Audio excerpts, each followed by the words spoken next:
Ito mo ilagay lang. Masarap yan.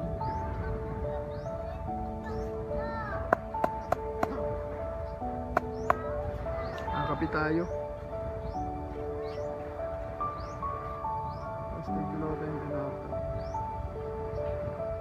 Kain.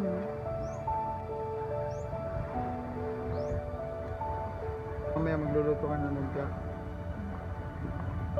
Pagbalik mo galing.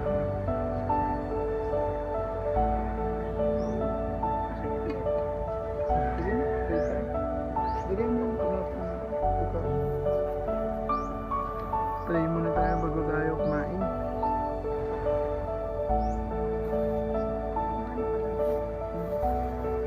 Dami ng bakery dito. Sorry na dito. Salamat Ama sa pagkain. Bibigay ito ng kalakasan sa aming katawan.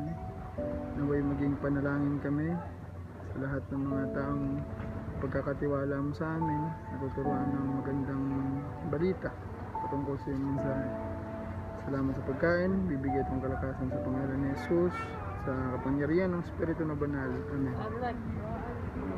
Akin to? Laki? Lo, parang lambot ah.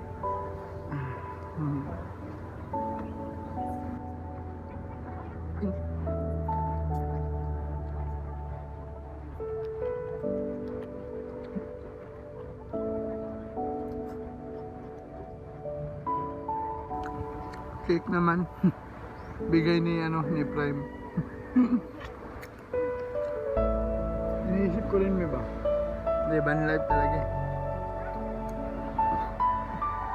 Tagal na no? Mag-iilang taon na rin. Simula namin nakita pag van life yung iba.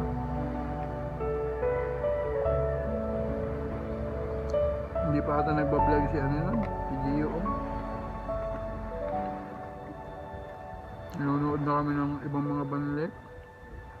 Kaya ang living proof, ang mga Amerikano ba, na hindi gumagamit ng gasol, ginagamit nila kahoy. You know?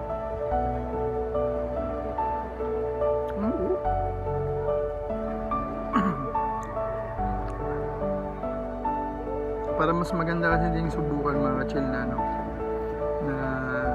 ganito kasi setup namin ngayon, butane, kasi mahirap nga naman magdala ng mga kahoy kapag wala ka pang sasakyan.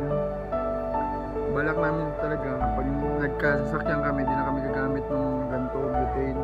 Pero siguro gagamit din, pero kung minsan-minsan balak namin magkahoy, yung parang papel, posporo, gano'n lang ba. Mga ka-chill, uwi na din kami. Ilan, tambay lang saglit, mga isang oras, kain, tapos iba't na uwi. Edit pa ako, siya meron pa siyang tuturuan, ministry.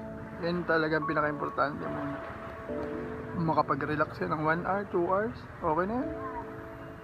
Kasi puro ka na relax, wala ka ng soul winning, hindi na din maganda eh. Abay mga ka-chill. Salamat sa panonood. Follow ka na kung hindi ka pa nakapollow. Peace.